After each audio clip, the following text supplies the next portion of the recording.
Hello YouTube. This is for the 10 or 12 people who are going to see this. And this is not financial advice. This is my scenario. And I got a dilemma on which way to go. So I'd like your feedback and tell me which way you would go. And I'm reaching out to you guys because I got no friends, but I got one little buddy. And his name is Sparky. Where you at, buddy? Here you go. You're not too happy. It's 5 o'clock in the morning.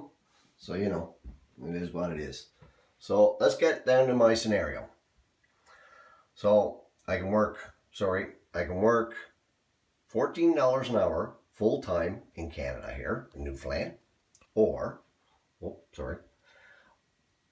I can go with part-time and unemployment if I get laid off, which I'm currently on unemployment, and I've worked 34 years. This is the sixth time I've been on unemployment. A couple times was college.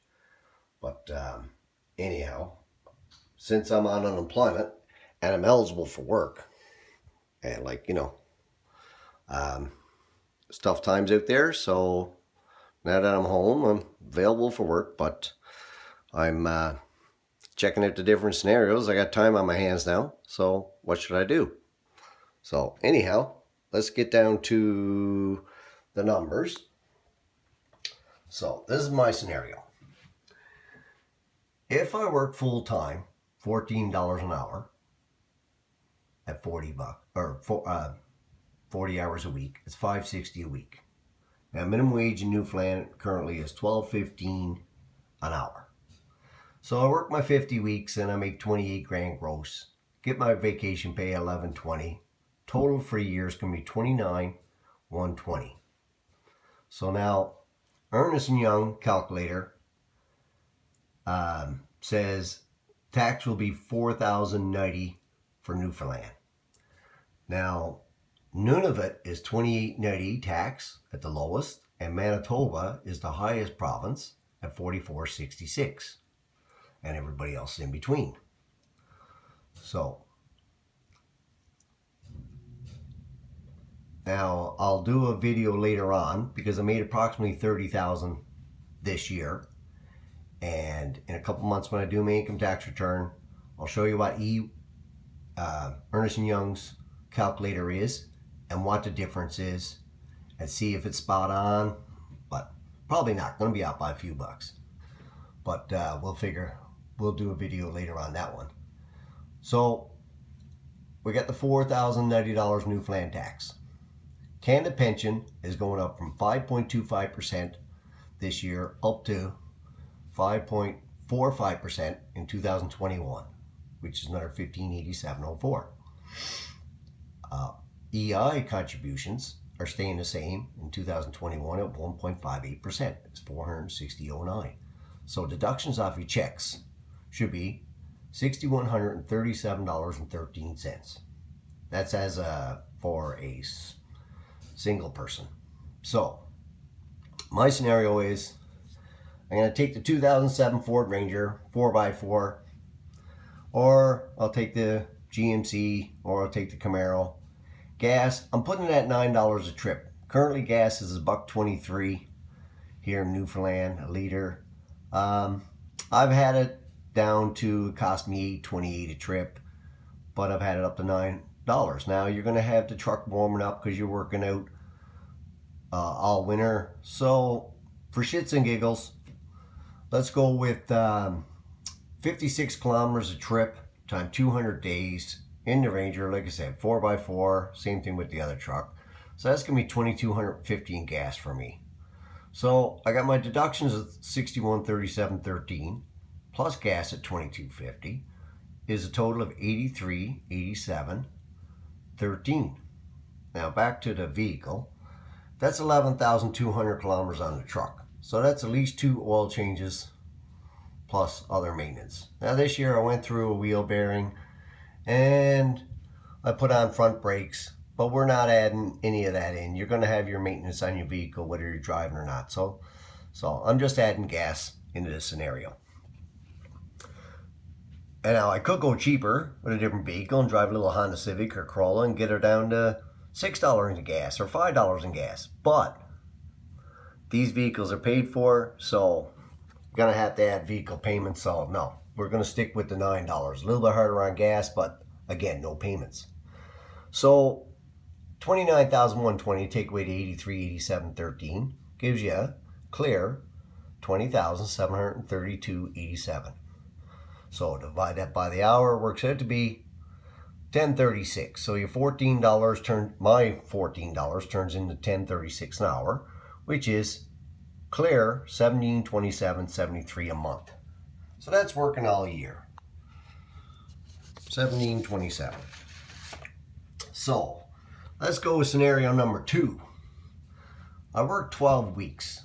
Say if I work 12 weeks, part-time, get laid off, because there's just in case we're slower, busy or slower. So okay, get laid off.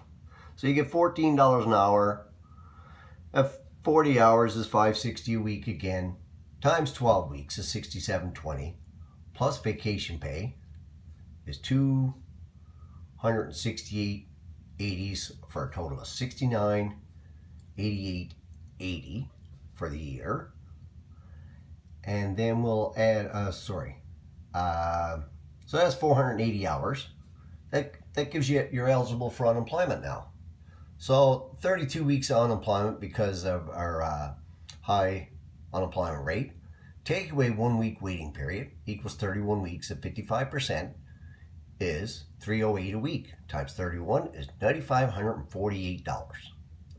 So you add that to the $69.88.80. Grand total for the year is going to be $16,536.80. So EY says, Ernst & Young says, Newfoundland tax is $496. Now your CPP contributions are going to be $380.89. EI contributions $110.42. Total deductions $987.31. Now the fuel $9 a day for the trip is going to be $540. So total deductions are going to be $1527.31. So if we take the 16,000 gross, 536, take away 1528, is 15,008. Sorry, that divided by 560 should be 480 for total hours of work. So times 12 weeks plus 31 weeks of EI, 43 weeks of income coming in. But if you take the 480 hours, divide that by the 15,000, or 15,000 divided by 480 hours, you'll see that it's 31.26 an hour. So you clear 1250, 66 a month. So okay, that's working part-time. That's if you get the layoff rate, of course. But in the meantime, you're still looking for work. You got to be eligible for work, as the claims go, or the cards go. No, no, no, no, yes, no. Anyways, so you work all year, you make $20,732.37 clear, $17.27 a month. Now, third scenario is you take RSPs, you don't work, so no work at all. So you take $13,233, which on the calculator, it's zero tax, as per. Excuse me. Oh, got another. Excuse me, another sneeze. Anyhow, okay, so you take this 20,000 if you work 50 weeks, all worked all year, and you take out your 13,233. Now this is RSPs that you have yourself, and you don't work. So okay. Now you want to make sure that it's from January to January when you take your income. So okay, so we round it off. That's $7,500 clear difference. So if I sit at home the whole year and just draw out my 13,233, which is 1,102 a month clear, or I work all year and make $7,500 difference, that's $150 a week clear divided by 40 hours works out to be $3.75 an hour. But I got to work all year. That's 2,000 hours, right? So I work 50 weeks, I get $1,727. If I work 12 weeks and eligible for unemployment because shortage of work, I'll get $1,250 a month. Or, third scenario, stay home, don't drive the truck, draw out to $13,233, I get $1,100 a month. Now, that's not, you're going to have withholding tax, so you might want to have money in two different banks because from $5,000 to $15,000 is 20% tax. But if you had took out $4,900 from three different banks, they'd only withhold 10% each. So, anyways, it's $2,646 would draw back at the time taken from the bank. So that's fine. Okay, so they take the $2,600. So if they take it, that gives you a clear $882.20 a month. But because you're paying no tax come income tax time the following year, you get back $2,646.60 as per Ernst & Young's, right? So that's back next spring. So the $14 an hour, if I work all year, I get $10.36. If I only work 12 weeks and I'm off for 9 months looking for work, eligible for work, that works out to be $31.26 an hour for the 480 hours working. Or if I take the $13,233, that works out to be $6.61 an hour. We'll talk about bills and how to get by on whichever, but we'll do that later on. So the difference is between working for 50 weeks, driving back and forth, driving 11,000 kilometers, upkeep on a vehicle. You're going to have upkeep anyways, but because you're driving at 10,000 kilometers, something's going to go. So it's a difference of $3.75 an hour between working all year or not leaving the house at all. And yes, you got to use your 13 grand, but if you got to have a bit of a nest egg. So in my case, I worked 34 years. I got a bit of a nest egg. So do I go to work all year for $10.36 an hour? Or do I take the whole year off and use my time better than doing videos on YouTube? Or if I'm lucky and if I get back part-time and can get enough to draw unemployment,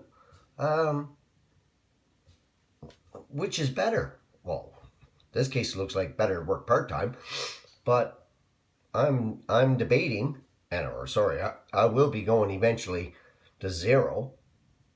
We'll do video like say later on for that.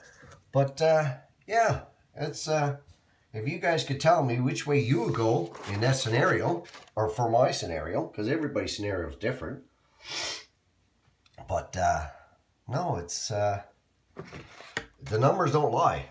I love numbers. Numbers don't lie. People lie. Sorry, people lie. Numbers don't lie. So, anyways, but now I'm not worried about the 13,000 years. Like, do I go to work for $10 an hour? Like, I don't know. It's hard. I can't see me working full time for 3 or 4 years. Like, I am looking for work, and once I get work, but I'm not going to be staying there forever. There's no way. Like, I'm 52, I look 62, I'm a smoker. I ain't doing it. So, this is my road to retirement. It's just I've been juggling the numbers and I'm checking out the taxes,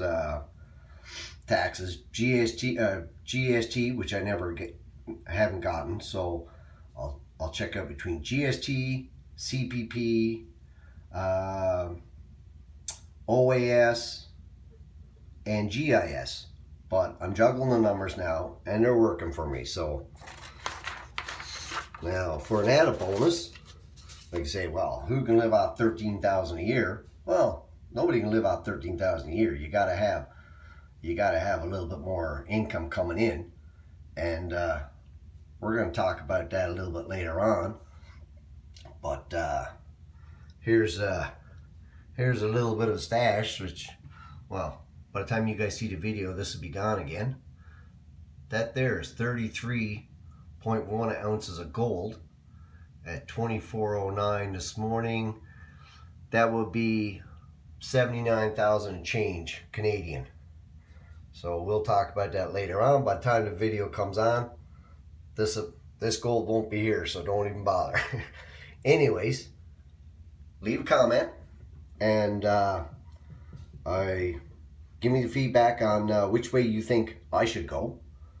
And I already got it in my head which way I'm going. But we're gonna do some more videos on some tax tips and some things I'm learning now as I try to draw out as I'm going to go and draw out my RSPs, and we'll go from there. But for all 10 of you guys watching, thank you. Take care.